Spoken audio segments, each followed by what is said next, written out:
Hey guys, welcome back to Middle Earth Monday. We are still on the road to Brie, but it's taking a little bit longer than expected. I had to spend a lot of my 3D printing time over the last couple of weeks 3D printing up my new base plates for my 11th edition scenery for Warhammer 40,000, which means that I did not give myself enough time to print the gatehouse for Brie, although it is very much started. Hold on a second and I shall show you where I am at with that.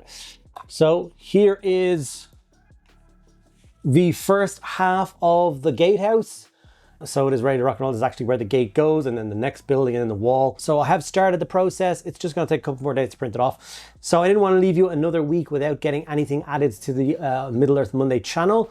So I decided to grab another piece of scenery that I wanted to do for quite some time, and that is the 2003 sprue of like scatter scenery, you know, with the statue and the fallen over statue and some masonry and the little campfire.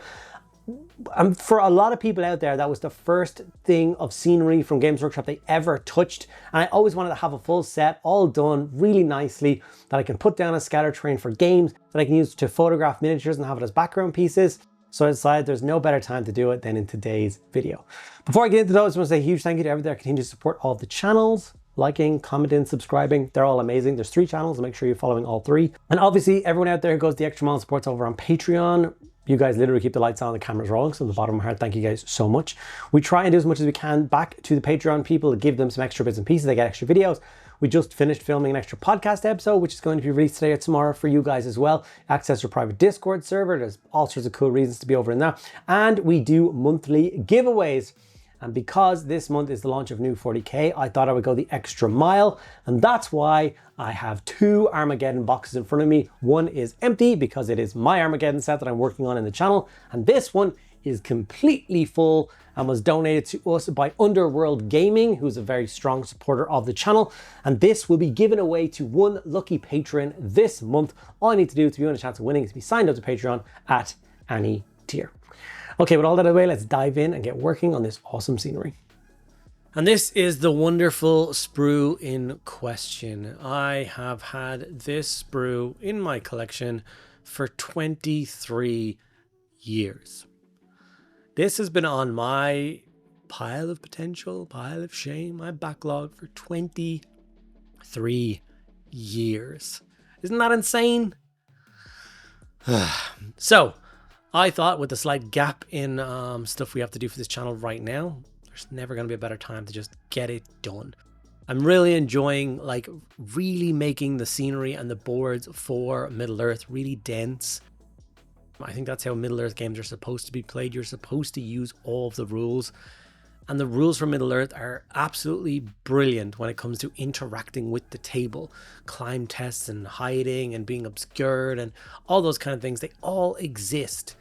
And you can't use them unless you have the correct scenery on the table. So I'm trying to make as much of it as possible. And it was about time that this stuff got done. So I got it all cut out. I got it all cleaned up. I actually managed to find an extra standing statue. And I decided to just do it all at the same time. Might as well, not point in leaving one behind. And getting them painted. So the first thing I did was spray them all black. And then I grabbed a Mechanicus standard grey, a big brush, and I just went to town blocking in all of the stonework of the fallen down statue, the fallen down columns, the rocks that go around the little campfire. That's on the smaller piece, and just made sure to get a nice solid coat.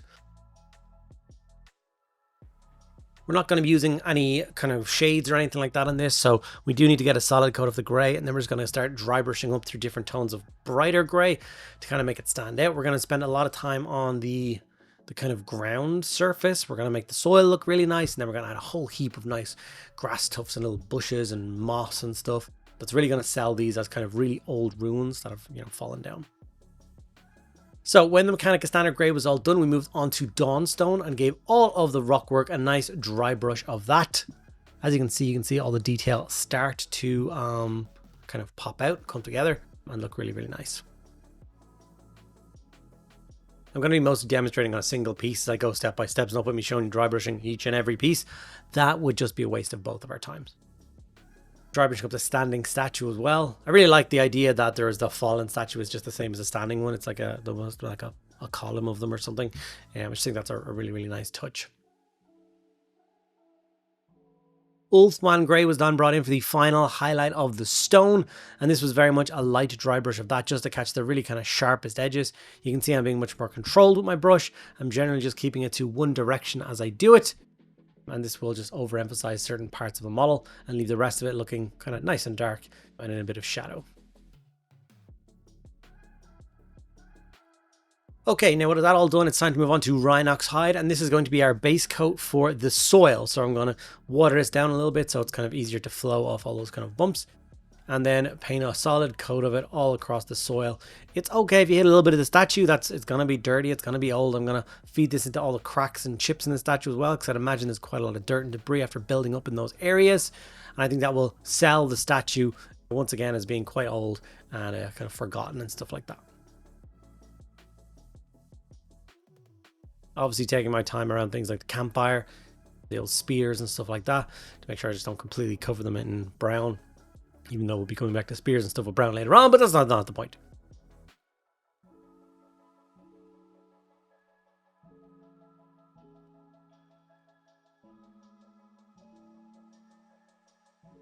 Okay, when those were all 100% dry, it was time to start the first of two dry brushes. The first one is going to be a Rise of Rust, nice warm orange tone.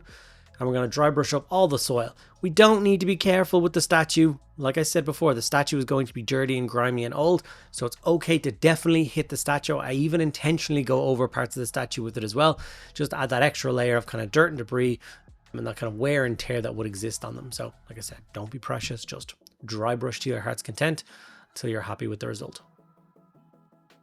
Like when I'm going between all these rocks here, it just makes the rocks look better when they've been hit with it, instead of these like pristine gray stones in amongst all of the soil. Like if you go out into the fields now, when you're looking around, you see rocks. The rocks aren't bright gray, they're all dirty and old. Screaming Skull is the second and final highlight dry brush of the soil, and as you can see, it's a little bit lighter. And once again, just going on with a single dry coat of that across the soil, catching all those edges and making it kind of pop a little bit more. Now, once again sell the age of these things, so this is where I'm going to reach into my dirty down moss. I always make sure to stir this vigorously and then shake it to oblivion. Just shake until it's ready to be used. And then I just start feeding it into kind of nooks and crannies, anywhere I think some moss or kind of slick would kind of build up. Obviously adding a little bit more green foliage. I also like it to frame the statues and stuff as well, so I do it around the edges, because look, once again, if you've ever seen a rock next to soil, the soil and kind of vegetation has encroached on the rock, kind of tried to blend it in a little bit. So I think this will once again sell that technique and make it look really natural and cool. And as you can see, I do use quite a lot of the moss, but I think it does do a really nice job and it makes it look awesome. Now, before I can move on and do the nice foliage bits that I'm really excited to do, obviously there's other bits that need a coat of paint. So I went back to Rhinox Hide and blocked in the axe haft and the spear. And then I went in with some Mephiston, Evil Sons and Wild Rider and just carefully layered up the shields. I decided the shields were going to be red. Some old and forgotten Rohan shields. You can obviously do a million different colors or a million different designs on the Rohan shield, whatever suits you best, whatever you like the look of more. I'm going to go with red because it's quite standoutish. It looks really nice. And there's definitely red in the kind of royal houses of Rohan, so that works a treat as well. The campfire was the same thing, Rhinox Hide, but I just kind of mixed in a little bit of Xandri dust and stuff into it just to brighten it up and just highlight those wood bits a little bit more. I know I didn't have to do kind of crazy amounts of highlighting on it because I was going to use a trick to make it look like an old campfire.